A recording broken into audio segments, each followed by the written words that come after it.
Assalamualaikum warahmatullahi wabarakatuh. Salam sejahtera. Hari ini kita bertemu lagi dalam sesi webinar 2 program University for Society Zon Selatan Pertandingan Sayembara PUC Melestarikan Sungai Kim Kim. Dan hari ini kita akan berbincang tentang format dan teknik penulisan PUC. Sebagaimana semalam kita telah bincangkan tentang sungai sebagai punca kelestarian hidup manusia.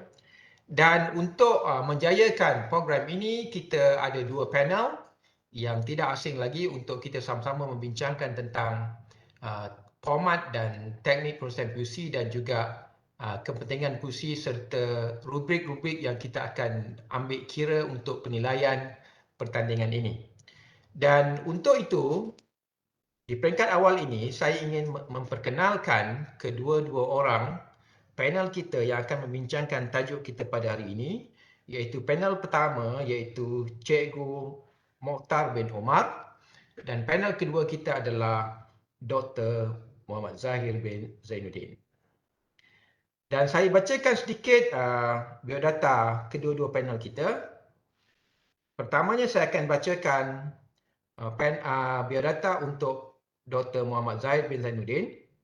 Beliau adalah pensyarah kanan di Institut Pengurusan Teknologi dan Keusahawanan Universiti Teknikal Malaysia Melaka, berkelulusan sarjana muda pembangunan manusia dan sarjana sains pendidikan komuniti dan pembangunan dari Universiti Putra Malaysia. Bidang pengkhususan beliau adalah pembangunan manusia serta pendidikan dan pembangunan komuniti. Seterusnya, beliau telah menamatkan pengajian di peringkat Doktor Falsafah di Universiti Malaya dalam bidang kajian sosial. Sebelum terlibat dalam dunia akademik, beliau terlibat dalam bidang konsultasi di Brunei Darussalam selama lebih kurang 5 tahun dan beliau sangat berpengalaman dalam pengurusan syarikat, berteraskan perkhidmatan, pembangunan diri dan organisasi. Dalam sektor latihan dan pembangunan staf, Dr. Zahir telah memberikan khidmat kepakaran kepada kaki tangan awam dan swasta di Malaysia dan juga Brunei Darussalam. Bagi program pembangunan usahawan, beliau pernah memberikan latihan kepada kelompok rakyat termiskin dan asnaf zakat di negeri Selangor dan menjadi fasilitator kepada blogger muda untuk meningkatkan kualiti penulisan dalam blog mereka. Seterusnya, dalam bidang penulisan, Dr. Zahir Zainuddin merupakan salah seorang penulis buku Malaysia Isu Sosial Semasa yang diterbitkan pada tahun 2005. Seterusnya buku Abdullah Ahmad Badawi, 3 tahun di Putrajaya, diterbitkan tahun 2007. Dan 19 Tabiat Kuasa Perubahan yang diterbitkan pada tahun 2008.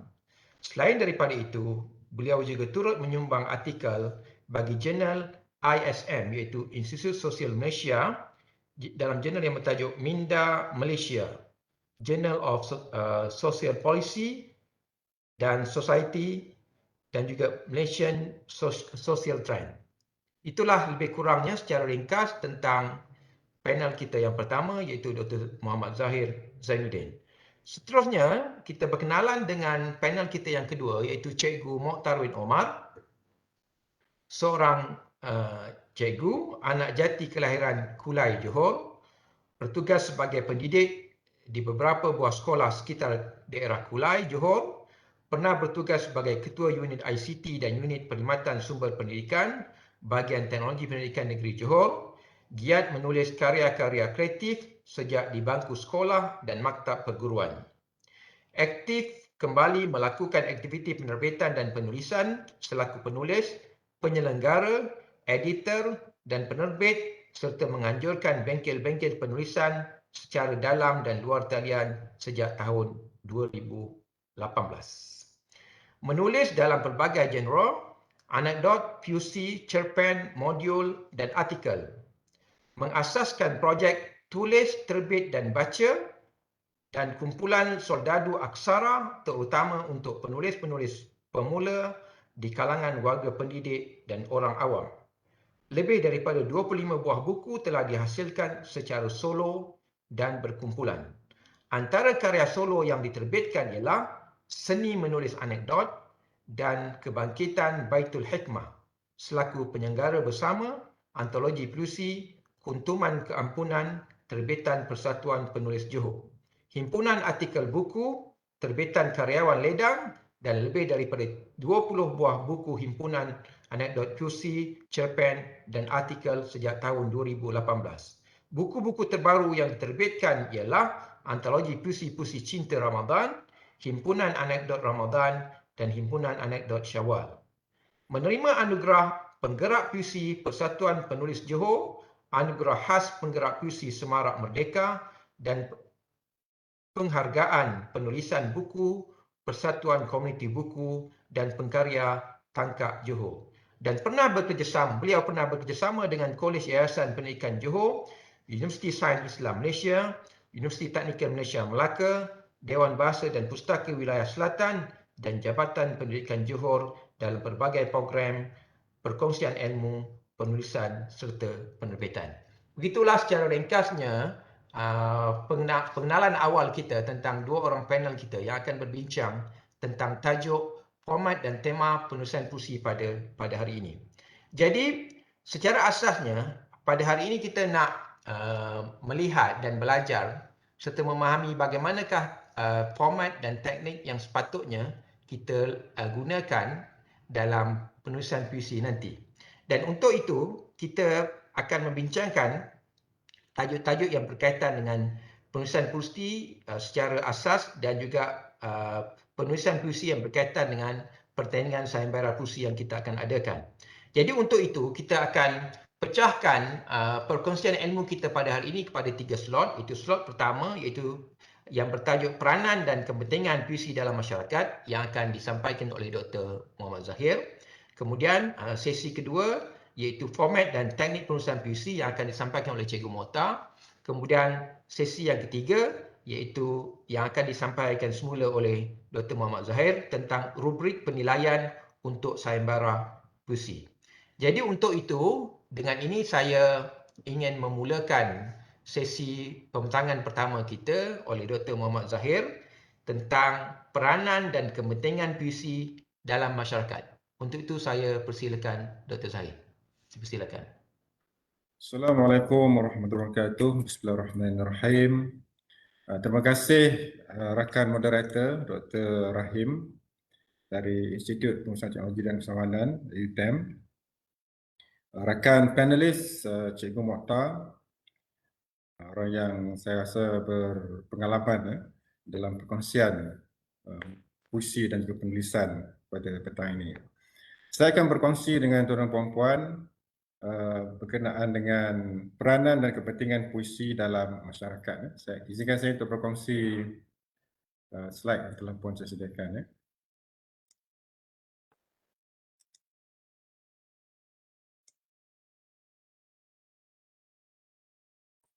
Peranan dan kepentingan puisi dalam masyarakat.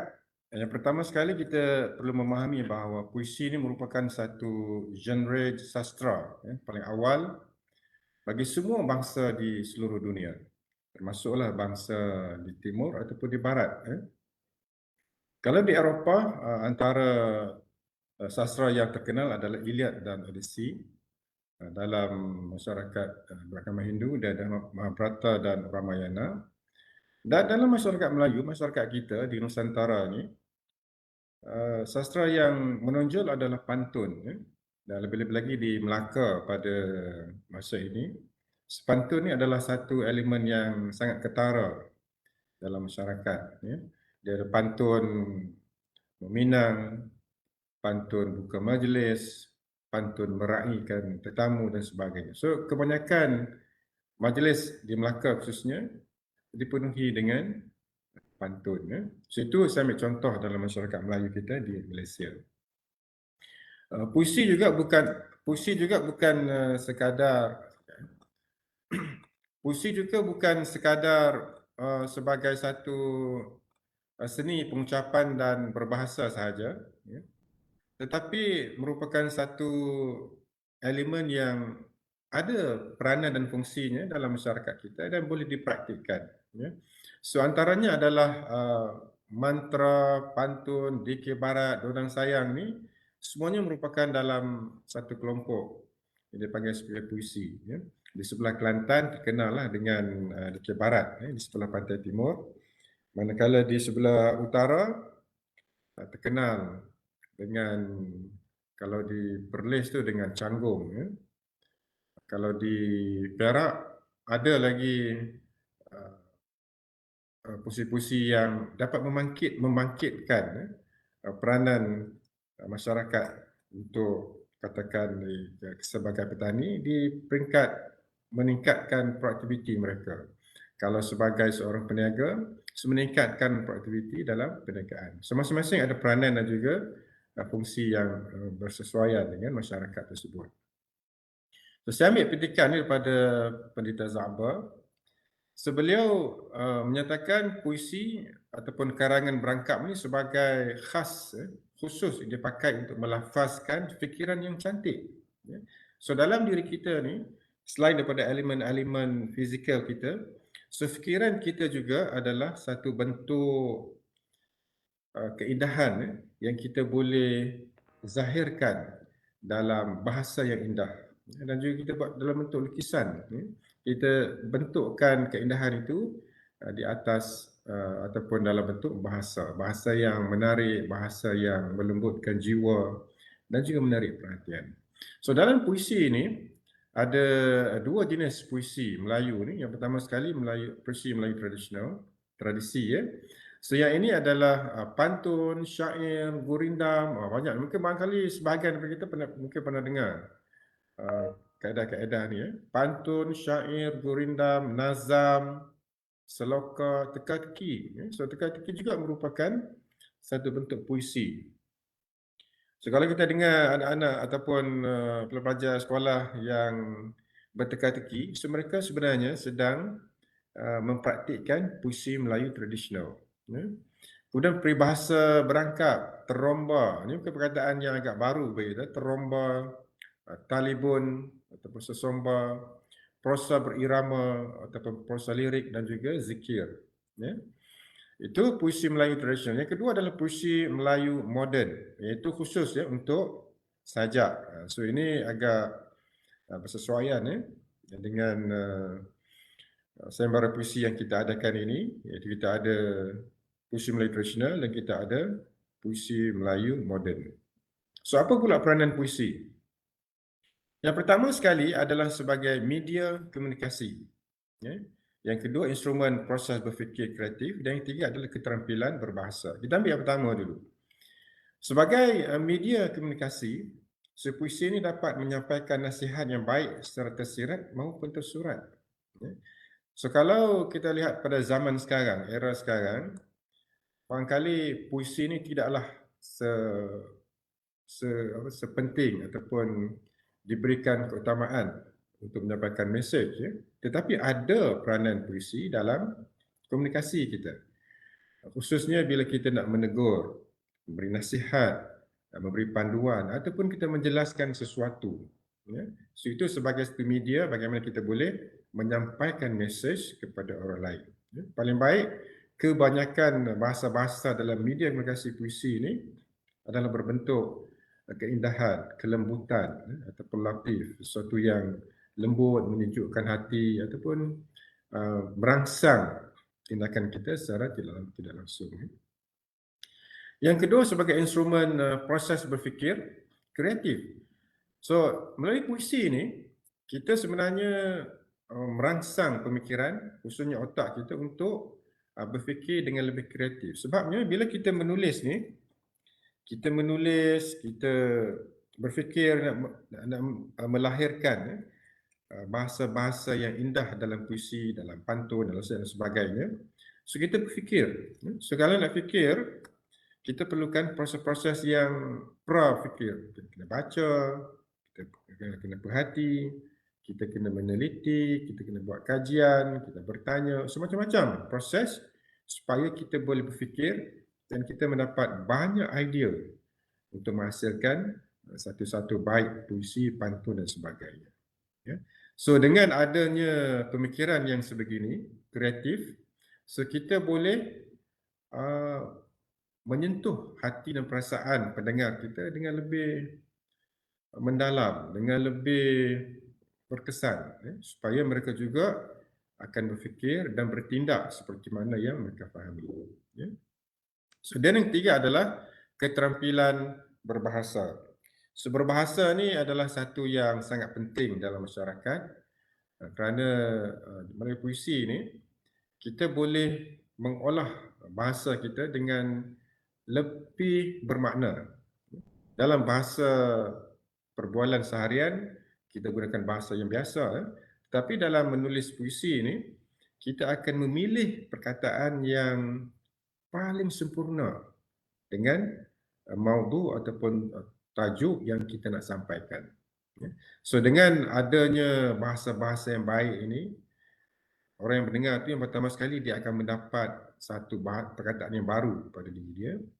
Yang kedua, dia melatih pendengar ini untuk memberikan bahasa yang terbaik kepada orang lain semasa dia berkomunikasi. Dan yang ketiga adalah proses untuk bertindak itu tidak dilakukan secara tergesa-gesa tetapi dilakukan secara tindakan yang berfasa dan juga dalam proses yang berlarutan. So, keterampilan bahasa ni adalah satu yang sangat penting untuk menghasilkan puisi yang baik dan juga yang berkesan kepada pendengar.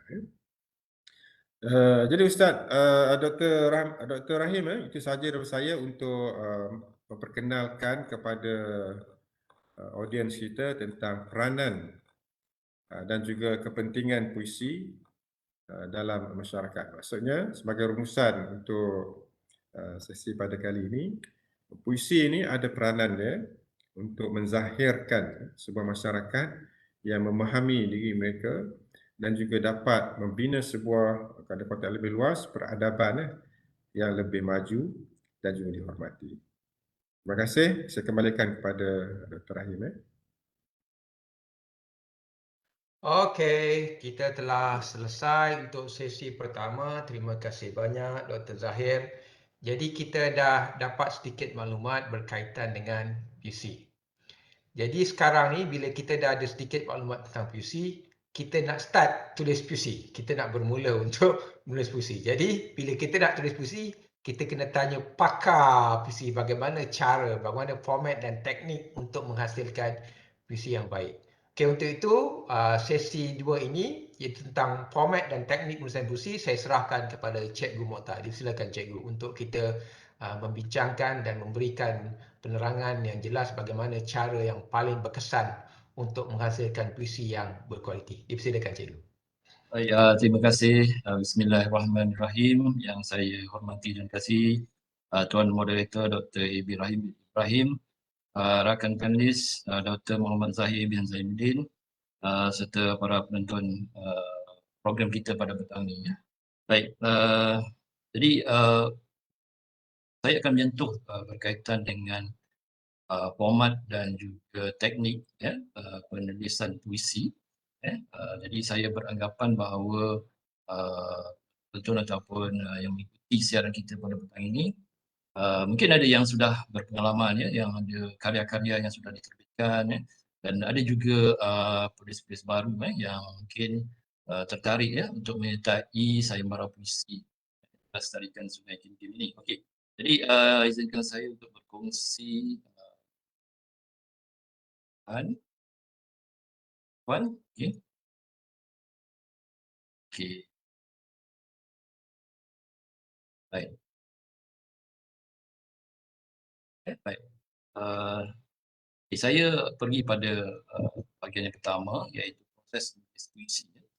Jadi ada 9 elemen ataupun 9 perkara yang harus kita dalami dan kita ketahui sebelum kita menuliskan sesebuah puisi.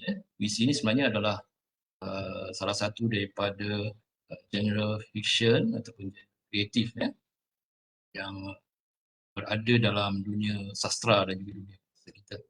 Yang pertama ialah pencarian idea ilham.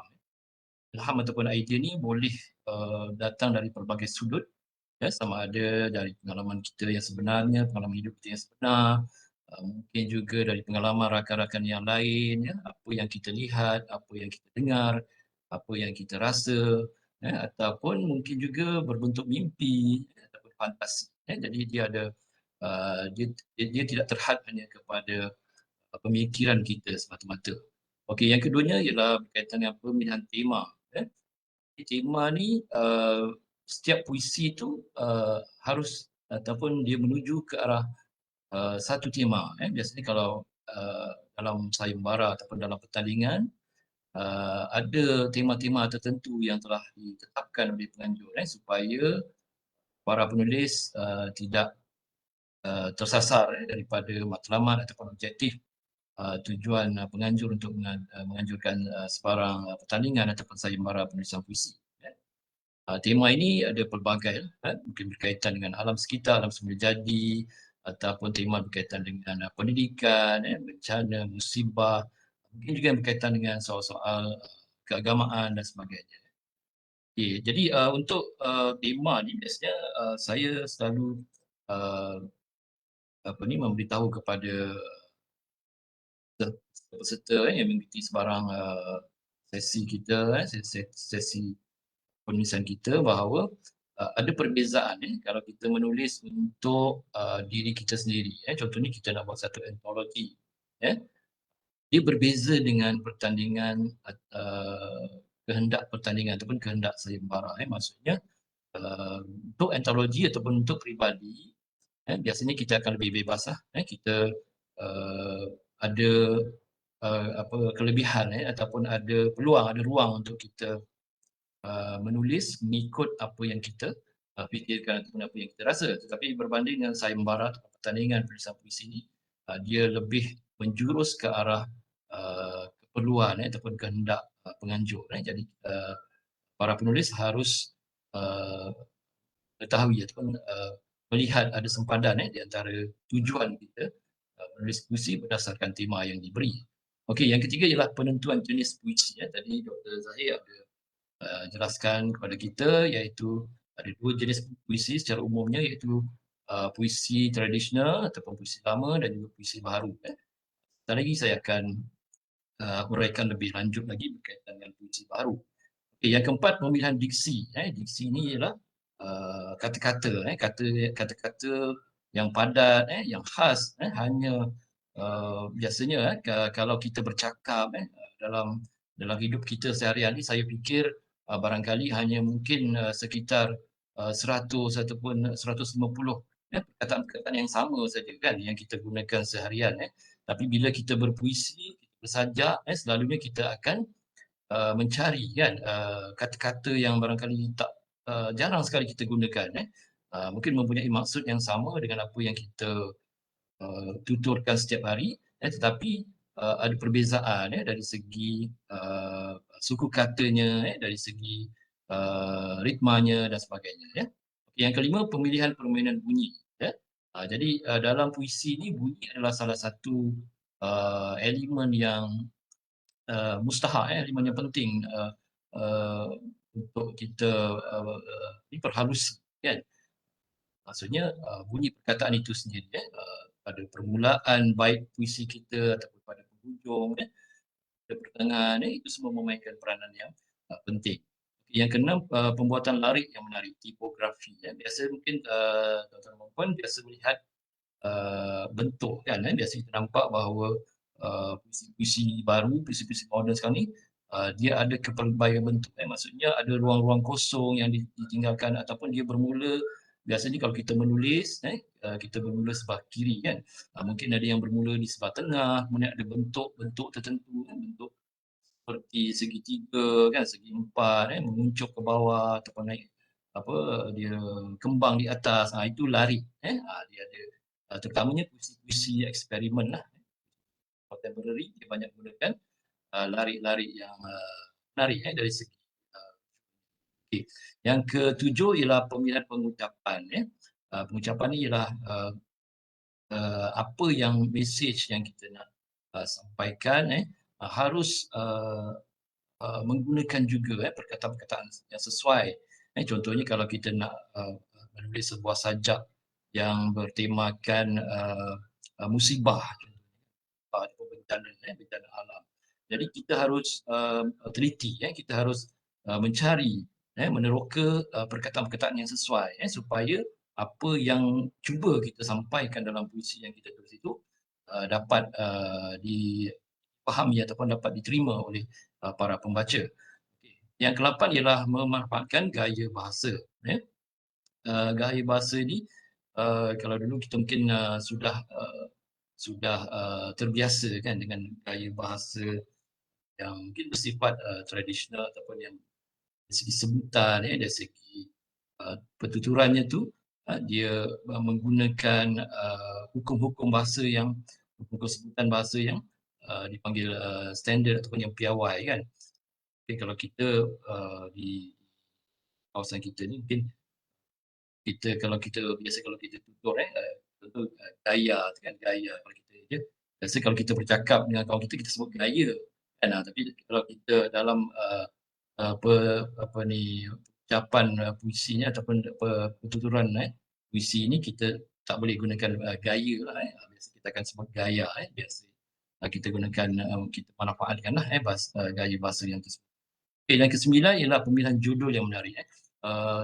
Para penulis ada kelaziman yang berbeza, tuan-tuan dan puan-puan. Mereka ada gaya penulisan yang berbeza, ada tabiat penulisan yang berbeza. Antara satu penulis dengan penulis yang lain itu tidak sama. Jarang sekali kita jumpa penulis yang mempunyai laziman penulisan yang biasa. Jadi judul ini pun kadang-kadang datang ikut kepada mood ataupun mengikut kepada rasa penulis itu sendirilah. Kadang-kadang judul itu datang dahulu, puisi itu ditulis kemudian. Ada juga yang menulis puisinya dahulu dan judulnya diberi kemudian pun ada. Jadi dia ada pelbagai letak, pelbagai gaya judul puisi itu diberikan setelah sebelum puisi itu disiapkan. Okey, itu ialah 9 elemen yang penting dalam proses kita menulis puisi. Okey, unsur-unsur puisi saya bagikan unsur-unsur puisi pada 2. Yang pertama ialah struktur zahir. Yang pertama ialah tipografi. Kalau kita lihat sekarang ni untuk sajak-sajak yang biasa kita lihat di akhbar-akhbar ataupun dalam ruangan e-sastra di media sosial dia mengikut tipografi. Kalau kita lihat di situ lurus saja kan, lurus sebelah kiri kita, jarang sekali kita melihat ada permainan ataupun ada penulis yang meletakkan bahagian-bahagian kosong ataupun dia mengubah atur baris itu dalam puisi mereka. Sebab saya lihat bagi penulis-penulis puisi penulis yang sudah lama seperti Agi, Jafar Ibrahim dan juga Impian Habib, mereka ni suka bermain dengan tipografi ataupun meletakkan ruang-ruang tertentu untuk membentuk puisi mereka. Okey, yang kedua diksi. Diksi ialah pemilihan kata-kata. Dalam penulisan puisi ni diksi memainkan peranan yang sangat penting. Kadang-kadang bila kita baca sesebuah puisi, kita mungkin berasa janggal. Mungkin kata-kata yang dipilih untuk memenuhi baris-baris puisi itu mungkin dari segi pilihan itu tidak sesuai, kata-kata sesuai. Ada juga yang saya temui penulis yang menyimpan, pas mereka menulis itu mereka menyimpan, memeram, istilahnya memeram puisi mereka, dan mereka akan buka ataupun mereka akan lihat setiap hari, dan setiap hari mereka melihat puisi itu, setiap kali itulah akan pasti ada perubahan-perubahan pada kata-kata. Sebab jarang sekali saya jumpa penulis yang mungkin dapat menyiapkan dalam masa sebuah puisi dalam 30 ataupun jam sebuah puisi. Tapi dia terus hantar, pastilah akan ada sedikit cacat celanya. Jadi biasanya penulis-penulis ini mereka akan simpan dulu, mereka akan peram dulu. Selepas mereka rasa bahawa kata-kata yang telah dipilih itu mungkin telah cukup lengkap, cukup sempurna, barulah mereka menghantar ke penerbitan untuk disiarkan. Okey, yang ketiga imajan iaitu susunan kata-kata yang mengungkapkan pengalaman panca indera kita. Dia ada tiga perkara yang berkaitan dengan hal ini, iaitu dia lihat, dia dengar dan juga dia rasa kita. Yang ini ada falsafah penulisan yang menyatakan bahawa sesuatu yang kita tulis itu dengan pengalaman ataupun dengan panca indera kita, yang sesuatu yang kita pernah lihat, kita dengar ataupun kita alami sendiri, pastinya karya itu akan lebih melekat ataupun lebih berkesan di hati pembaca. Okey, yang keempat ialah kata konkret, dengan kata-kata kiasan atau perlambangan, lambang. Yang ini juga bukan pemerhatian seseorang penulis. Kadang-kadang suatu perkara dalam puisi ini kita tidak nyatakan secara langsung. Kita mungkin menggunakan perlambangan. Contohnya kalau kata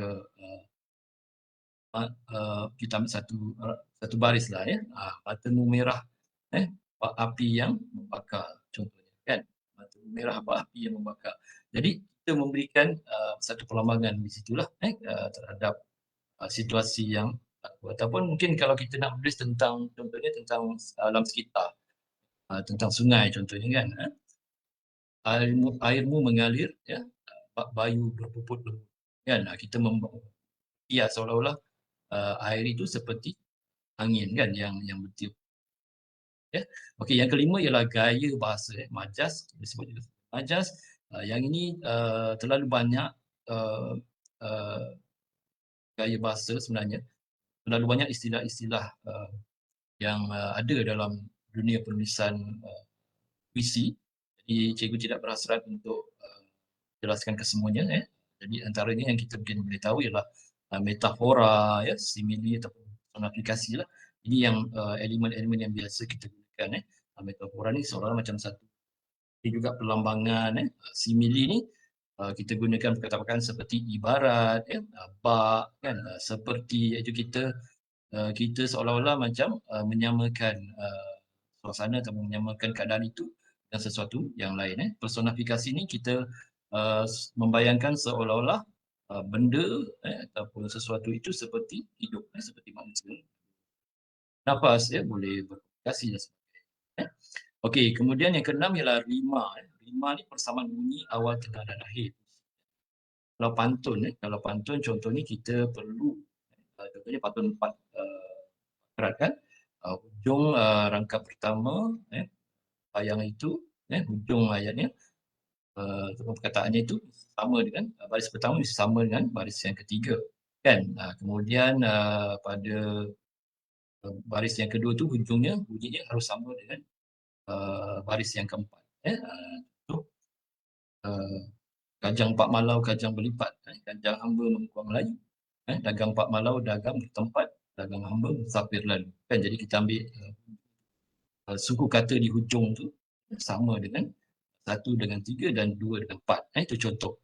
Jadi dalam puisi juga ada permainan-permainan bunyi yang memberi kesan sebenarnya, memberi impact. Kalau kita lihat contoh-contoh nanti, biasanya para pengisi atau penyaja ini dia akan meletakkan rima yang hampir-hampir sama. Contohnya kalau bait yang pertama atau perangkap yang pertama, mereka akan letakkan perkataan-perkataan yang mempunyai yang hampir-hampir sama. Okey, yang kedua ialah tinggi rendah, panjang pendek ataupun keras lemahnya bunyi. Ini kita panggil ritma. Jadi rima dengan ritma ni tak samalah. Ritma ni lebih kepada rhythm. Bagaimana suku kata dalam perkataan itu dimainkan oleh para penyair. Kemudian yang kedua ialah struktur batin. Struktur batin ni ialah apa yang ada dalam puisi. Yang pertama ialah tema ataupun makna. Yang ini berkaitan dengan kata. Puisi ini bermula dengan kata. Kata-kata itu membentuk baris. Baris itu membentuk bait dan bait itu akan nanti melahirkan sebuah puisi yang lengkap. Okey. Kemudian rasa. Jadi ini terkait dengan latar belakang sosial, psikologi, pengetahuan juga pengalaman juga kepribadian penulis itu sendiri. Kalau dia barangkali penulis itu minat tentang isu-isu berkaitan dengan pendidikan, barangkali dia akan menulis lebih ataupun dia lebih menyentuh isu pendidikan ataupun alam sekitar. Di negara kita ni memang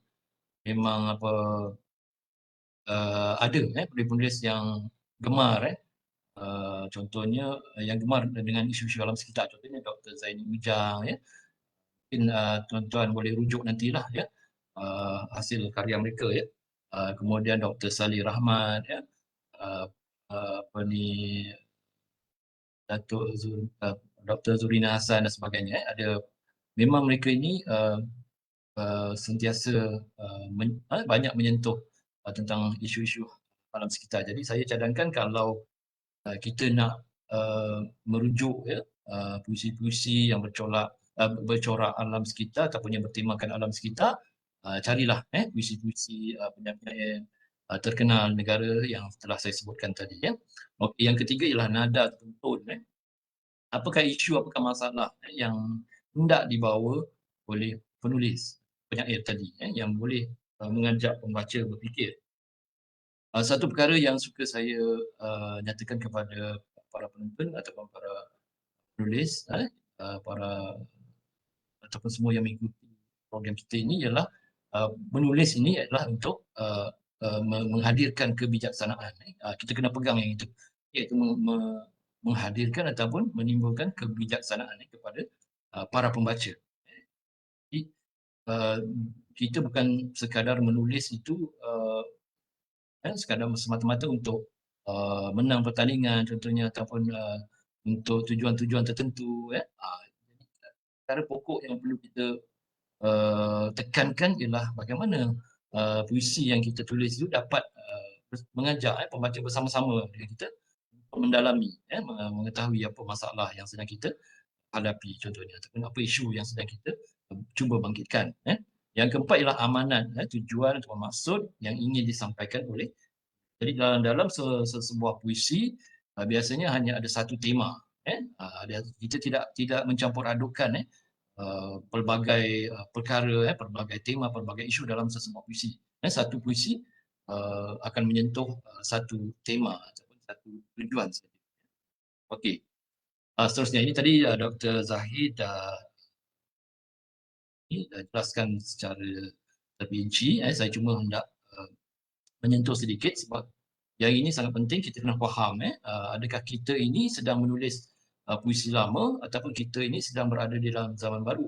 Apa yang dikatakan puisi lama atau yang dikatakan puisi itu kita kena faham dahulu. Jadi apa yang disebut oleh saya tadi saya rasa cukup terperinci. Cuma di sini saya cuma nak meringkaskan bahawa kita kena jelas bahawa untuk puisi lama seperti pantun, seloka, gurindam, syair dan sebagainya. Puisi-puisi lama ini atau puisi tradisional dia terikat dengan peraturan.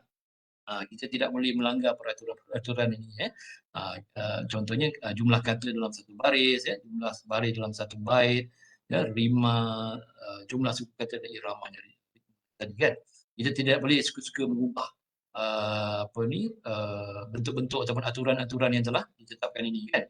Kalau kita ubah contohnya pantun dia akan jadi pelik kan. Yang mendengar tu barangkali kenapa pantunnya ni lain macam kan ada kepelikan ataupun ada keganjilan pada pantun yang diucapkan oleh seorang itu tadilah okey dan kebanyakannya tidak diketahui lah siapa penulis dia lebih kepada sastra lisan kalau kita mungkin pantun yang biasa kita dengar kan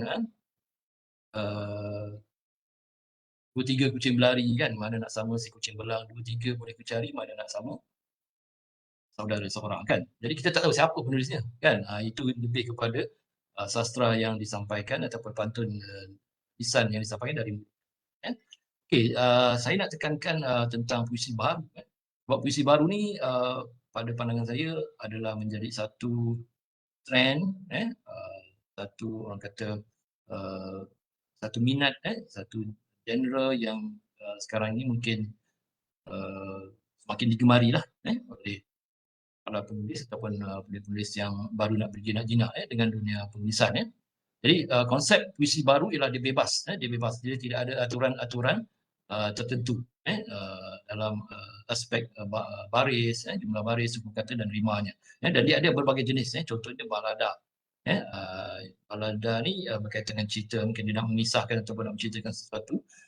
Contohnya sastrawan negara kita di Samad Said ada sebuah antologi puisinya Al-Amin yang menceritakan tentang sejarah hidup Nabi Muhammad SAW.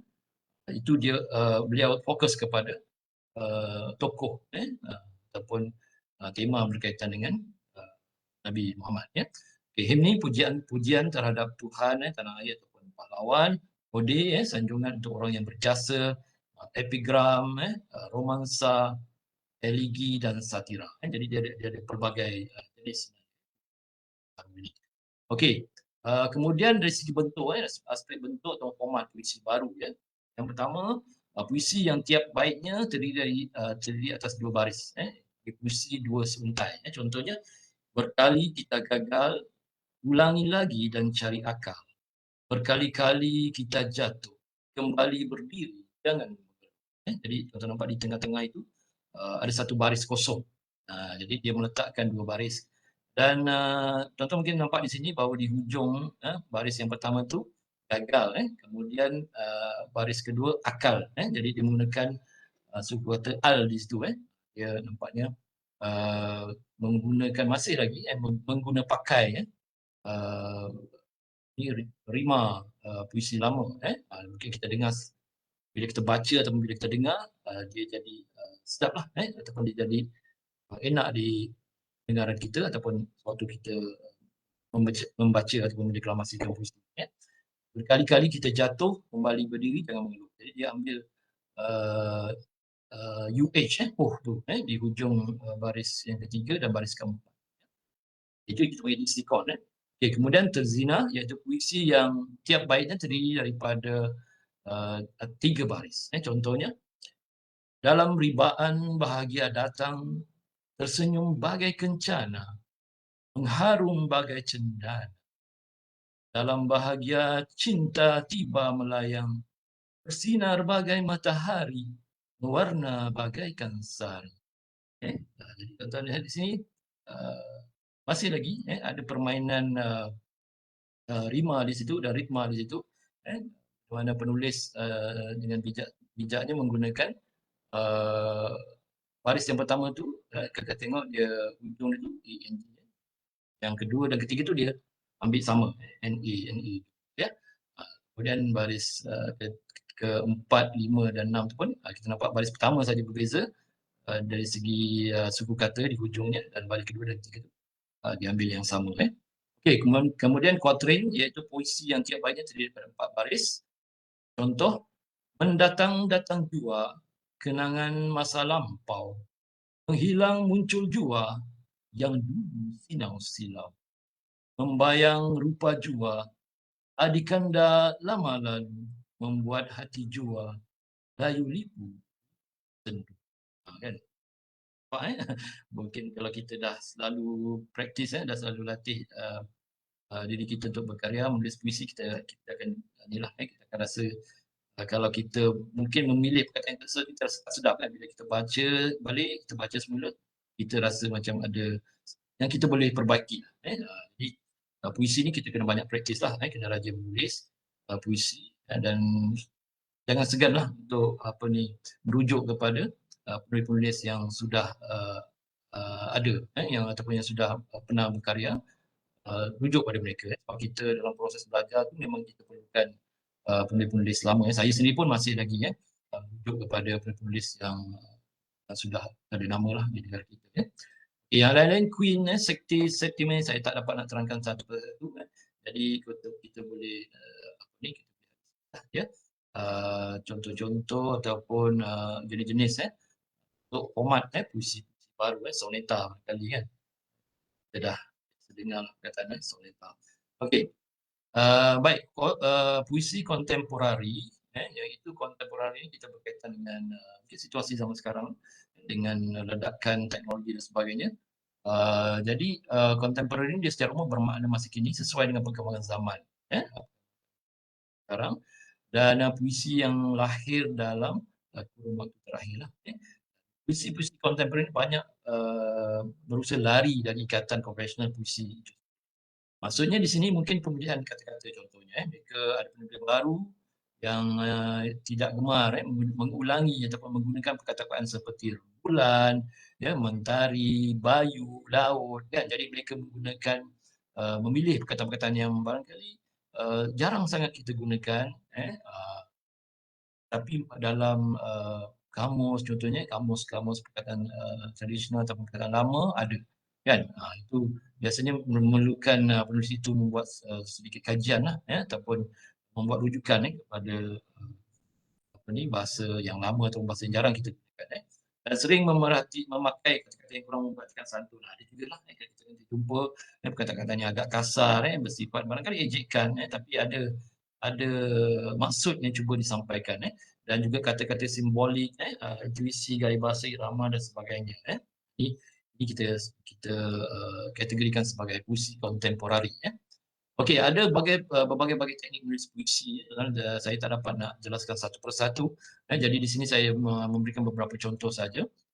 Pertama ialah teknik lekan, ataupun dipanggil lelong kata, di mana biasanya seseorang atau guru itu akan menulis satu tema puisi yang akan dibina pada hari itu. Jadi setiap pelajar, contohnya kita ambil situasi dalam kelas lah, guru ni tak kira lah, guru penulisan atau sebagainya. Jadi pelajar tu akan menyebut apakah perkataan yang berkaitan yang ada kaitan dengan tema itu, kan. Contohnya dia ambil tema musibah. Jadi mungkin ada dia sebut penyakit, ataupun ada sebut racun, ada dia sebut ubat dan sebagainya. Jadi mereka saling orang kata melelong lah, lelong kata, dia melontarkan satu kata yang ada kaitan dengan tema itu. Jadi setiap kata yang disebut tu mewakili satu baris. Jadi daripada perkataan ubat contohnya, mereka akan bentukkan ubat tu, akan bina satu baris, satu ayat yang berdasarkan kepada perkataan yang telah mereka pilih. Dan guru dan pelajar memahami perkataan tersebut. Ini kalau kita buat secara secara praktikal lebih menarik lah. Pelajar menjadikan satu kata setiap baris tersebut sebagai kata kunci. Contohnya guru memberi satu tema, aku dan sahabatku. Jadi yang lain, pelajar-pelajar dia akan melontarkanlah perkataan-perkataan yang mungkin berkaitan, baik, pandai, setia, canda, sedih dan sebagainya.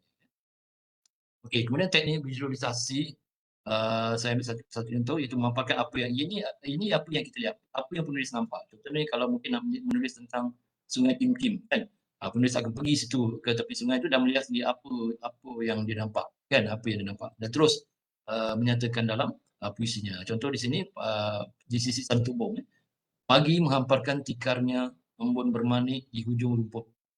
Sinar di timur masih berwarna jingga, awan secebis-secebis ditolak angin ke utara. Puncak Santubong berkabus indah bak lukisan di kanvas alam. Kan, ini apa yang dia nampak. Mungkin dia nampak waktu tu dia bangun awal pagi, kan, pergi ke situ dia nampak embun menitik, contohnya dari daun-daun, dedaunan, kan. Dia terus buat ya. Okey, kemudian yang kedua, teknik paparan rasa. Dia memaparkan apa yang dirasa, kesan daripada satu keadaan, suasana ataupun peristiwa, kan. Contoh, sepi tiba-tiba membasahi hatiku. Hatiku yang lama merindu, belai resah pilu, bungkam aku, Santubong mengilik kenangan lalu. Kan kata sepi, basahi hati, kan. Dirasa macam tu lah, merindu, resah, itu semua berkaitan dengan emosi. Okey, gabungan. Ini digabungkan antara emosi dan juga apa yang dilihat tadi. Contoh di sini, langkawi pagi dan di sisi pusara mahsurimu. Ini semua yang saya sajak daripada Dr. Lim Sweetin, iaitu inilah pertama jejak kakiku di laman pusara mahsurimu. Langkawi kagumku terlalu. Sepi membungkus ruang, sekitar tiada nyanyian, hanya angin sesekali menyapa, membelek sejarah lama. Okay? Dia digabungkan antara apa yang dia nampak. Apa yang dia nampak? Okay, dia nampak pusara mahsuri, kan, dia nampak langkawi, dia kagum. Okay? Kemudian apa dia rasa? Rasa sepi, rasa kesunyian, tak ada, yang ada teman dia adalah angin saja, kan. Itu apa yang dia. Ini adalah gabungan. Jadi tidak ada masalah pada tuan-tuan dan puan untuk berkarya, terus melihat apa yang anda nampak dan terus berkarya. Apa yang anda rasa, apa yang anda dengar, dia terus menulis. Tidak ada isu, tidak ada masalah. Okey, teknik-teknik lain, teknik kupasan. Yang pertama, contoh saya ambil kesepian. Yang ini dia menghuraikan. Okay? Contohnya kesepian itu setebis rasa, rasa itu terkurung di ruang membeku tanpa arah tuju. Kesepian itu pertanyaan tanpa jawab, jawab tanpa soalan yang tidak menemukan jawab. Dia cuba menghuraikan apa yang dikatakan itu kesepian, kan? Apa itu kesepian. Teknik monolog, dia berdialog dengan diri sendirilah ataupun dalam fikiran ataupun hati saja. Okey, jalan hidupku. Inikah jalan hidupku? Berkerikil berliku-liku. Tanpa kepastian nyata, terpaksa aku redha juga. Dia tanya diri sendirilah, kan? Betul ke aku memilih jalan yang aku pilih ini? Kan? Itu monolog. Saya terpaksa express juga tuan-tuan ya. Okey. Kemudian okey, ni tadi kita dah bincangkan. Okey. Ni kita ambil contoh ya. Dia menggariskan teknik lekat tadi ya. Lelong kata tadi ya. Dia menggariskan perkataan-perkataan yang berkaitan dengan tema ataupun tajuk itu sahabatku kan. Okey. Okey, saya cuba nak ambil masa sedikit untuk menjelaskan tentang teknik puisi, gaya menulis cerita ataupun esei. Ini dua format yang biasa kita gunakan sama sekolah kita lagi sudah menulis karangan kan, menulis esei, jadi kita dah faham banyak yang kita tahu. Jadi untuk menulis esei atau menulis cerita ini dia berkaitan rapat walaupun dia sebenarnya dua aspek yang berbeza tapi dia ada berkaitan rapat. Yang saya nak sentuh ialah tentang 3 perkara asas dalam penulisan cerita atau esei iaitu pertama ialah pengenalan atau pendahuluan, yang kedua isi-isi penting dan yang ketiga ialah penutup. Jadi kita nampak situ bahawa pengenalan itu dia memperkenalkan, contohnya kita nak cerita tentang suasana di situ ataupun latar tempat situ, bagaimana rupa bentuk dia, rupa bumi dia bagaimana. Itu persepsi penulis lah sebelum dia menghuraikan ataupun dia menjelaskan lagi apa yang isu yang cuba dibangkitkan. Kemudian isi penting. Isi penting dia menyatakan apa idea yang sedang difikirkan kemudian disusun mengikut tahap, ada yang menyusun ikut tahap daripada lebih rumit daripada yang mudah kepada lebih rumit. Kemudian disertai dengan contoh-contoh untuk merupakan hujan isi dia. Mungkin satu puisi mungkin ada 3 atau 4 isi-isi penting. Dan yang keempat ialah yang ketiga ialah penutup. Penutup ni seolah-olah seperti satu penggulungan lah. Dia menggulung seluruh isi kandungan puisinya. Dia mungkin juga berbentuk cadangan, jangkaan, harapan ataupun ramalan sang penulis tadilah. Ya. Saya ambil contoh di sini ya. Kemakan Bonda yang ditulis sekian lama oleh sastrawan negara kita, Allahyarham Dr. Usman Awang dan sajak ini sangat popular. Kami mengunjungi Pusara Bonda, saya tak pernah baca semula. Saya rasa ini mungkin tuan-tuan boleh lihat, cari sendiri.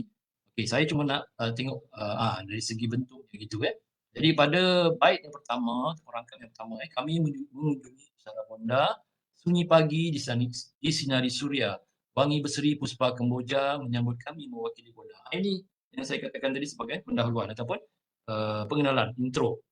Dia bercerita mungkin pada satu hari tu kalau kita nak terjemah ataupun kita nak tukar dalam bentuk cerita, pada satu hari dia pergi ke pusara ataupun ke kawasan perkuburan bondanya. Waktu tu pagi dia ada matahari dan sebagainya, nampak bunga-bunga berkembang dan sebagainya. Itu sebagai intro. Kemudian masuk pada rangkap yang kedua, tegak kami di makam sepi lalang-lalang tinggi berdiri. Jadi penulis ataupun Datuk Usman Awang ni dia menjelaskan ataupun dia menghuraikan lagi apa yang berlaku di situ, apa yang dia nampak, apa yang dia rasa di situ. Dia ambil beliau ambil 5 baris ataupun 5 bait untuk menjelaskan tentang makam Bonda tadi kan. Okey, kemudian begitu bakti kami berikan tidak sama Bonda melahirkan. Kasih Bonda tiada sempadan, kemuncak murni kemuliaan. Nampak itu dia beliau menghuraikan ataupun menyimpulkan bahawa bakti ibu ni memang kita tak boleh nak tandingi kan. Tak sama dengan apa pun, tak sebanding dengan apa pun yang ada dalam dunia ni kan. Jadi itu yang cuba disampaikan oleh sastrawan negara. Okay, saya beri satu contoh yang terakhir iaitu selepas musibah. Ini saya mencari satu sayembara di anjuran UMK, Universiti Malaysia Kelantan tahun 2020 tak silap saya. Tajuknya selepas musibah. Jadi di sini saya juga menggunakan teknik cerita iaitu waktu ni kita sedang masih lagi suasana ataupun masih lagi dihambat oleh COVID kan, pandemik COVID. Jadi saya membayangkan waktu itu kita tidak boleh ke masjid, kita tak boleh ke, kalau agama lain kita tidak boleh ke rumah-rumah ibadah mereka kan. Jadi kita tersekat di situ, tersangkut di situ. Tapi semasa kita tersangkut itu, adakah kita nanti suatu hari nanti bila kita sudah dibenarkan, adakah kita akan memenuhi masjid itu contohnya kan. Jadi itu saya letakkan isi itu, saya letakkan pada rangkap yang kedua dan juga ketiga. Dan yang terakhir itu saya melontarkan satu kesimpulan bahawa adakah kita ni benar-benar insaf, benar-benar sedar bila berlaku pandemik COVID tu kita benar-benar sudah sedar diri ataupun insaf lah atas apa yang berlaku. Jadi saya rasa itu saja Doktor untuk perkongsian kita pada petang ini. Saya kembalikan kepada Dr. Rahim. Alhamdulillah, terima kasih banyak cikgu. Sama-sama. Nampaknya kita dah tahu bagaimana cara untuk kita memulakan mengarang ataupun memfokuskan untuk memulakan PUC kita ni. Dan saya nampak sangat jelas tentang apakah teknik yang perlu kita gunakan dan bagaimana cara untuk kita memulakan. Dan saya rasa orang lain juga sama macam saya, ternampaklah bagaimana untuk kita bermula. Dan untuk pengetahuan juga, kita nak buat PUC ni bukan sekadar saja-saja, tapi kita nak menyertai pertandingan kan. Jadi bila kita nak menyertai pertandingan tu, kita kena tahu apa yang kriteria-kriteria yang dikendaki supaya kita boleh menang lah. Kalau tak menang pun sekurang lu dapat hadiah seguati pun okey kan. Jadi untuk itu saya akan persilakan sekali lagi Dr. Zahid untuk sesi 3 ini memberikan penjelasan tentang rubrik penilaian untuk sayembara PUC. Maksudnya kita nak tengok, kita nak tackle kat mana sebenarnya untuk kalau kita boleh dapat buat PUC dan dapat menang sekurang-kurangnya dapat hadiah seguati. Silakan Dr. Zahid. Terima kasih pada Dr. Rahim. Saya minta izin untuk kongsi slide yang telah saya sediakan tadi. Okey, untuk rubrik kepada setiap puisi yang hendak dihantar ataupun hendak disertai, kita sediakan rubrik dia. Rubrik ni adalah panduan bagaimana kita boleh mendapat markah yang tinggi untuk pertandingan ini. Yang pertama sekali adalah sajak. So, saya kongsikan tip sajak. So aspek pertama yang diberi perhatian adalah suara. Bila kita menyampaikan sajak tu, so pastikan vokal, suara kita, intonasi, nada dan kelancaran artikulasi ini dalam keadaan yang sempurna.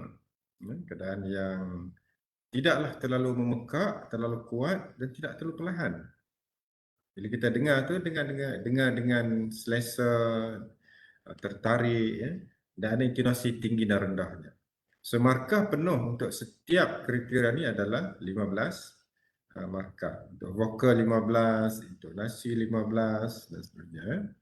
So aspek yang kedua iaitu gaya ataupun teknik. Ini adalah membawa markah 30.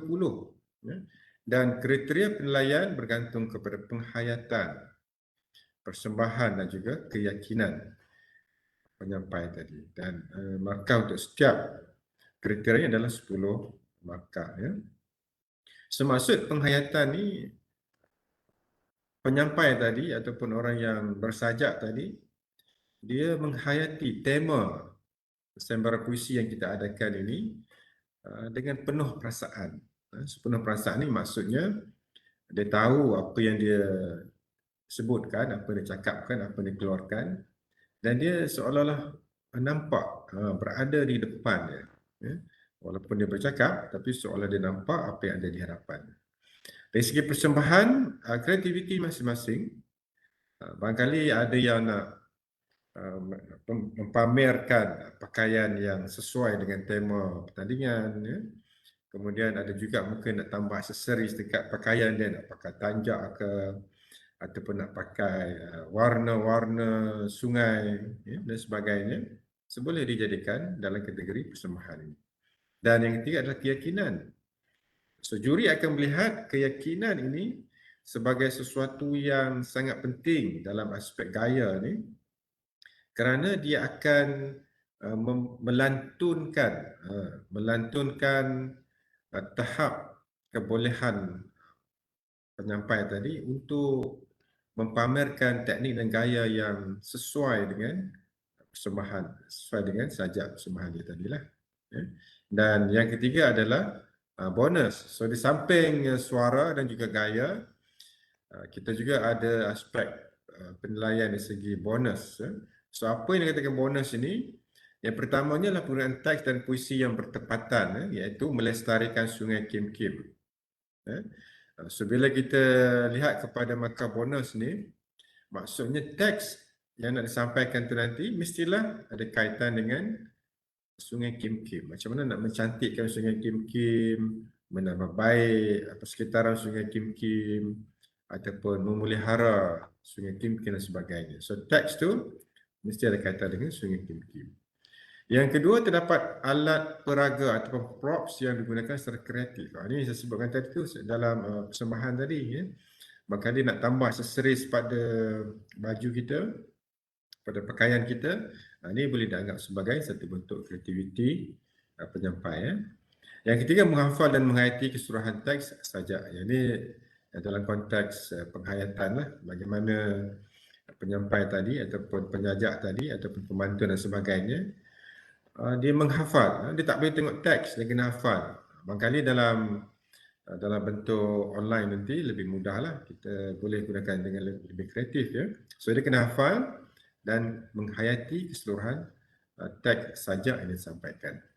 Dan markah keseluruhan daripada sajak ini adalah 100%. Aspek pertama, kedua dan juga bonus.